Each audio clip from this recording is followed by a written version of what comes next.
Europe 1. Culture Média sur Europe 1 avec Thomas Hill, avec Pierre Lescure et à 9h30 pile, vu qu'on est toujours à l'heure, Pierre Lescure sur Europe 1, faut savoir ça.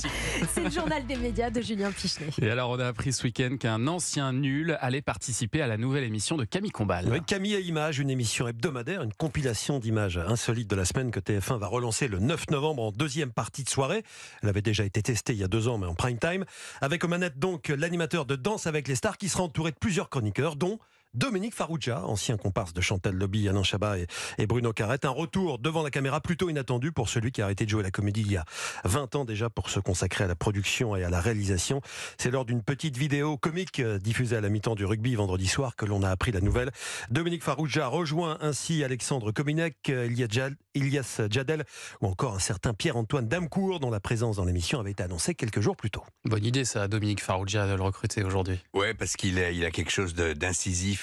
Il est coupant, ça va être drôle. C'est très bon. Puis on l'entendra rire, on sera content. C'est exactement.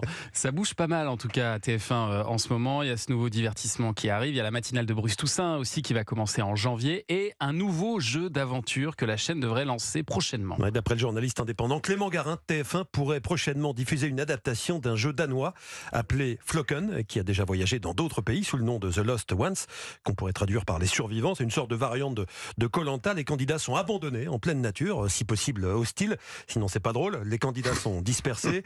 Ils savent pas où se trouvent les autres. Ce sera leur but, se retrouver et s'unir pour tenter de réussir les épreuves de survie qui leur seront proposées. Toujours d'après Clément Garin, c'est la société Fremantle à qui on doit déjà l'amour et dans le pré. La France a un incroyable talent. En question pour un champion qui devrait produire ce jeu que l'on pourrait voir sur TF1 dans le courant de l'année 2024. Puis TF1 et Prime Video ont annoncé le début du tournage de Cat Size et le casting intégral a été dévoilé. Ouais, si je vous dis que Carole Bouquet va jouer dans Cat Size, vous croyez ou pas? C'est vrai? Dingue. Ouais, Moi, je ne crois pas personnellement. C'est fou ça. J'adorais. Le générique du dessin animé qui nous ramène dans les années 80. Le tournage de Cat Size, ce manga devenu donc dessin animé culte dans les années 80, a commencé la semaine dernière. On va tourner dans les endroits les plus emblématiques de la capitale, la Tour Eiffel, le Louvre. Je précise qu'il ne s'agit pas ici d'une animation, mais bien d'une fiction, avec dans les rôles principaux, ça on le savait déjà, Constance Labbé, Camilou et Claire Romain. Ce sont elles qui joueront ces 3 sœurs, serveuses dans un café le jour et voleuses la nuit. À leur côté, on aura le rappeur MB14, vainqueur de la 5e saison de The Voice, qui jouera un policier. Élodie Fontan, qu'on a vu notamment dans Qu'est-ce qu'on a fait au bon Dieu ou dans les films de Philippe Lachaud. Grégory Fitoussi, vu notamment dans Sous le soleil ou Le Bureau des légendes. Et en guest star, Gilbert Melki, qui tiendra le rôle d'un marchand d'art. Et effectivement, Madame Carole Bouquet, qui tiendra celui d'une galeriste. C'est incroyable ça, Pierre Lescure. Génial, quel casting. Mais je trouve ça assez gai comme annonce, ça donne envie. Ah ouais, ça donne Vraiment. très envie. Bon, et alors on commence donc le tournage de Cat Size et pendant ce temps on finit celui de La Fièvre, qui est une création originale Canal+. D'ailleurs l'équipe du film est passée par Europe 1 pour tourner une scène de cette série. En effet, les médias tiennent une place centrale dans cette série qui sortira en mars prochain. La Fièvre, même auteur et même réalisateur que Le Baron Noir, cette série qui avait obtenu un gros succès il y a 7 ans. Mais cette fois, Ziad Doueri et Eric Benzekri quittent le monde de la politique pour nous plonger au cœur d'un scandale médiatico-footballistique. Un jeune joueur de l'équipe de France, noir, administre un coup de tête au coach des Bleus qui lui est blanc. La France se divise en deux, tout s'embrase, les médias et les réseaux sociaux s'emparent de l'affaire.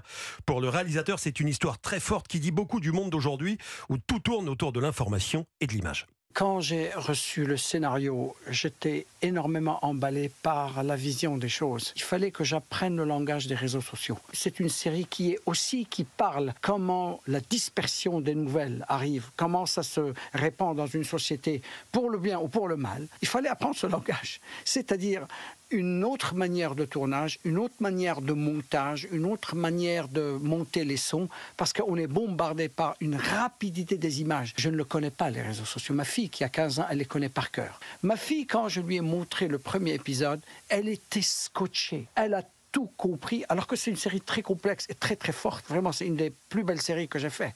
Et Ziad nous a montré quelques extraits quand il est passé, ça donne envie. C'est très réaliste, très tendu, avec un beau casting.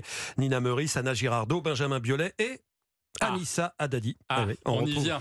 On retrouve plusieurs personnalités des médias jouant plus ou moins leur propre rôle, comme Olivier Ménard, animateur de l'équipe du soir sur la chaîne L'Équipe, ou Anissa, qui campe ici avec conviction, une journaliste sport d'Europe 1. Anissa a tourné une scène ici même, dans ce studio Coluche d'Europe 1, où elle débat avec véhémence autour de ce fameux coup de boule avec un collègue. Je me suis glissé à ce moment-là dans un petit coin du studio pendant les répétitions que j'ai pu enregistrer. Écoutez ça. Action. Pardon, mais c'est quoi exactement être digne de l'équipe de France? À un moment donné, on leur demande un petit peu peu trop de choses à ces joueurs. Attendez, mais ils portent le maillot de l'équipe de France. Ils ont quand même un devoir d'exemplarité. Donc, parce qu'on est en équipe de France, c'est tolérance zéro, c'est ça que vous êtes en train de dire? Quand on porte le maillot de l'équipe de France, on le respecte. C'était les répétitions, mais après la 26e, 27e prise, Merci de le préciser. Anissa Haddadi qui ira sûrement chez Pierre Lescure. Ah, génial. Dans bien Beau sûr. quand ça sortira. Écoutez, je viendrai vous voir. Côté de Pierre, Catherine n'hésitez Deneuve. pas. Bien sûr. Bon, on finit avec l'avis des téléspectateurs, Julien, et on reste dans l'univers des séries. Alors que le tournage de Plus belle la vie reprend aujourd'hui à Marseille et dans ses alentours, intéressons-nous au goût des Français. Les séries et les feuilletons français se portent bien, le succès de Plus belle la vie l'atteste, mais pas évident pour elle quand même de détrôner les séries étrangères. Si vous deviez choisir entre les deux, entre les séries françaises et étrangères, vous choisiriez quoi? Alors moi je suis plus série étrangère, c'est par habitude, c'est plus mon style de série. Je trouve que les scénarios sont mieux et plus intéressants, il y a plus d'action. Enfin, la France c'est quand même connu pour son cinéma, enfin, les séries françaises et les téléséries, c'est comme ça qu'on dit. C'est généralement des acteurs en fin de carrière et le jeu d'acteur est moyen quoi. À la télé plutôt séries françaises, parce qu'on a que des chaînes françaises, donc françaises. C'est des séries très typiques de la vie quotidienne.